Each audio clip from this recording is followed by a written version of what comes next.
सौभाग्य प्रदान किया है, तो आप लोगों के बीच में उपस्थित हूँ। साहिब की एक साखी पर थोड़ी चर्चा करूँगा। सदगुरु ने कहा, जासो नाता आदि का, बिसर गया सो ठौर, 84 के बस परे कहे और की और। सज्जनों, आपका आदि का नाता किससे है, इस बात को समझने का प्रयास करें।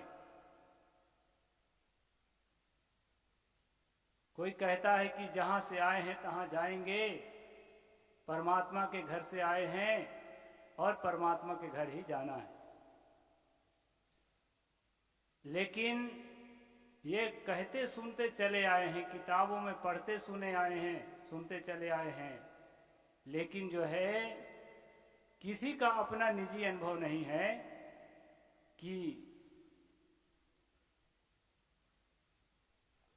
किसी का अपना निजी अनुभव नहीं है कि जो है हम परमात्मा के घर से आए हैं कि नहीं आए।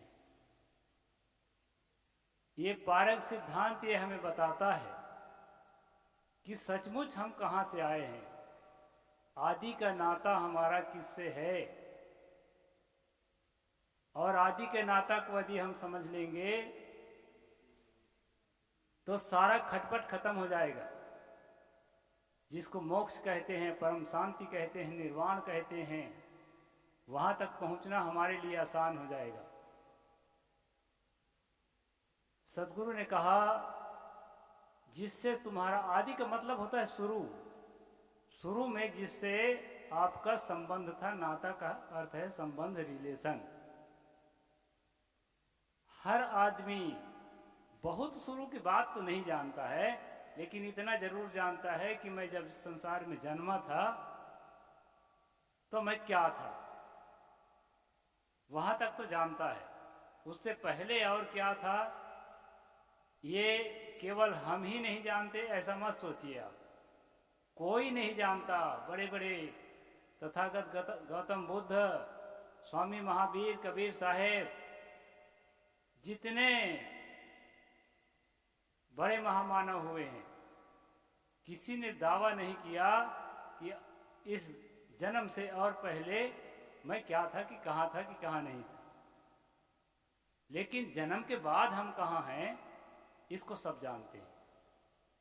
कुछ बातें याद रहती है, कुछ बातें याद नहीं रहती, लेकिन इतना तो जानते हैं कि हम जन्म लिए हैं तब से इस दुनिया में हैं।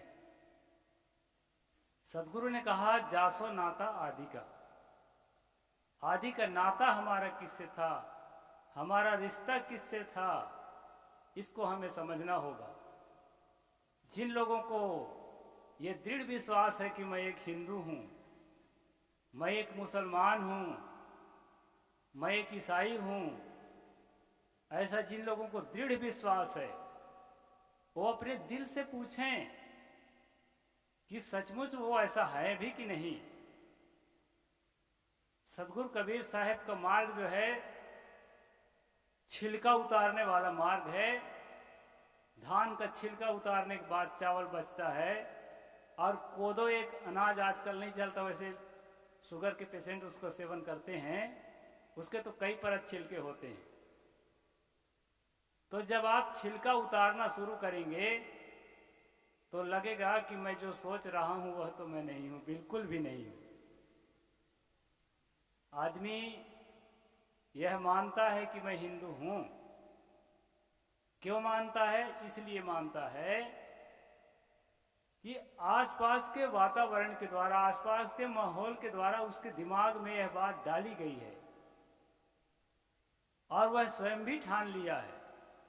आदमी यह मानता है कि मैं मुसलमान हूं, तो आसपास के वातावरण के द्वारा उसके दिमाग में बात डाली गई है।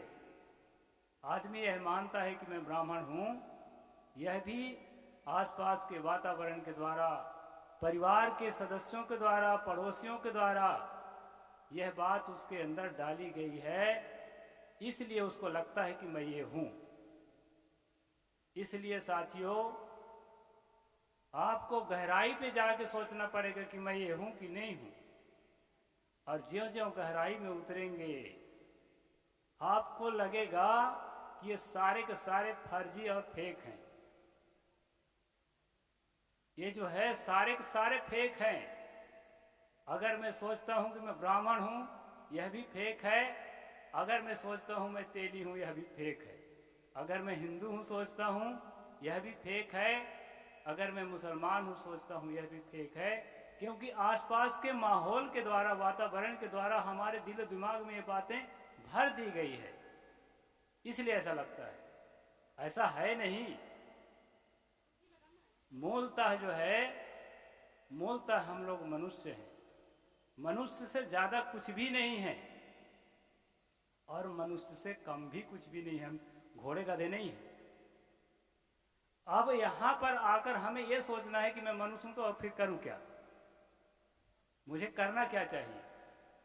तो आपका दिल बताता है, हर क्षण आपका दिल बताता है कि मुझे शांति चाहिए, मुझे सुख चाहिए, मुझे संसार के उलझन से फुर्सत चाहिए। कितना भी उलझा हुआ आदमी होगा, उसका दिल कहता है कि मुझे उलझन से मुक्ति चाहिए।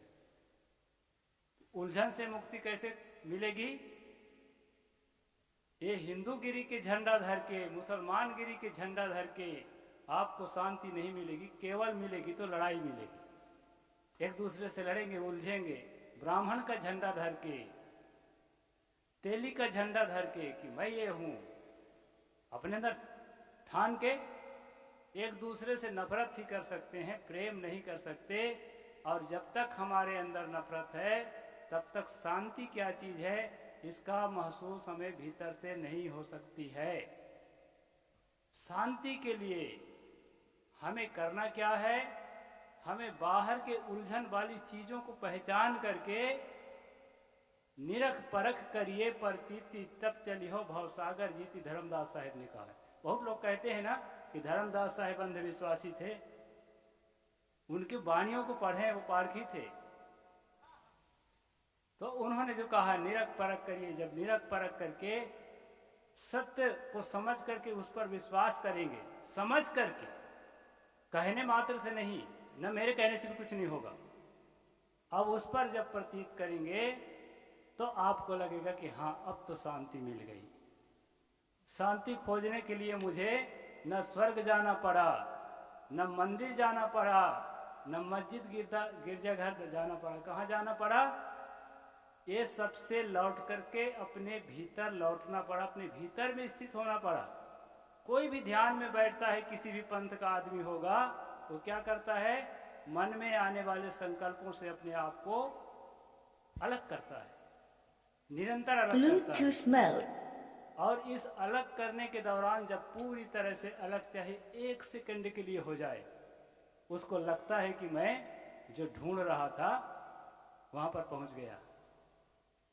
सदगुरु ने कहा जासो नाता आदि का, उसी से आपका आदि का नाता था जिसे आपने भूला है। और उस भूल को मिटा करके, भूल मिटे गुरु मिले पारखी, पारक दे लखाई, कहें कबीर भूल की औषधि, पारक सबकी भाई। तो मैं केवल जो है वेटिंग लिस्ट में था संतों के आने के पहले के लिए, इसलिए मैं बहुत ज़्यादा विस्तार नहीं करूँगा।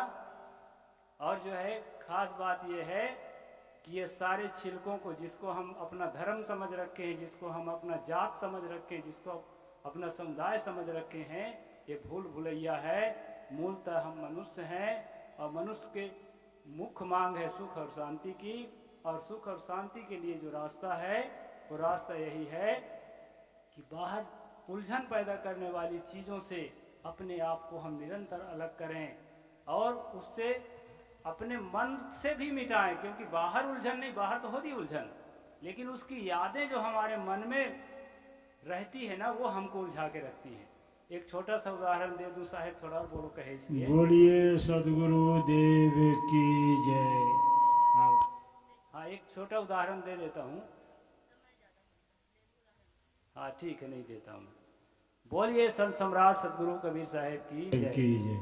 अब हम साध्वी बहन से अनुरोध करता हूँ कि आप अपने भजन संगीत से हम सबों की कृपा करें। चल घरवा